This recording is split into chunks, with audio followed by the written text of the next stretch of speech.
नमस्कार। नासिक से इस वक्त की बड़ी खबर आ रही है, जहां रेव पार्टी में पुलिस ने छापेमारी की है। नासिक पुलिस को बड़ी सफलता मिली है, जिसमें कुल 22 लोगों को गिरफ्तार करने की खबर आ रही है। और सबसे हैरान करने वाली बात इसमें यह है कि बिग बॉस 12 की एक कंटेस्टेंट इसी रेव पार्टी में मौजूद थी और उनका ताल्लुक दक्षिण से है।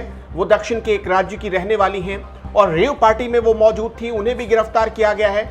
पुलिस के पास जो जानकारी आई या पुलिस को जब उनकी जानकारी मिली तो पुलिस भी हैरान रह गई।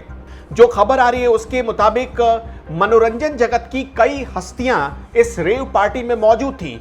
12 महिलाएं और 10 पुरुषों को गिरफ्तार किया गया है इस रेव पार्टी से।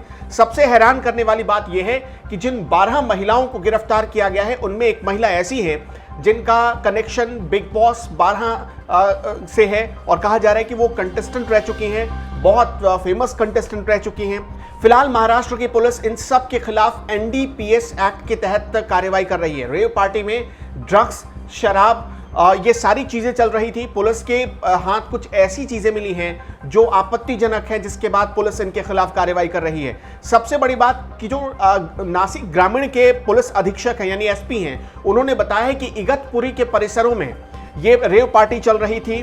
जो 2 विला स्काई ताज और स्काई लगून में ये पार्टी हो रही थी, वहां से इन सभी लोगों को गिरफ्तार किया गया है।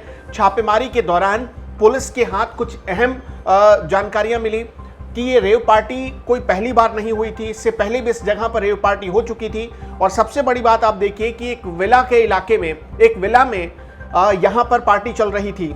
लोग हुक्का पी रहे थे, मादक पदार्थों का सेवन कर रहे थे और यहाँ पर मनोरंजन जगत की कई हस्तियां मौजूद थी। कई लोग ऐसे मौजूद थे जिन्हें आप टीवी पर देखते हैं या फिर जिन्हें आपने टीवी पर कभी देखा है। फिलहाल जो नासिक के ग्रामीण एसपी हैं सचिन पाटिल, वो कार्रवाई कर रहे हैं इस पूरे मामले में।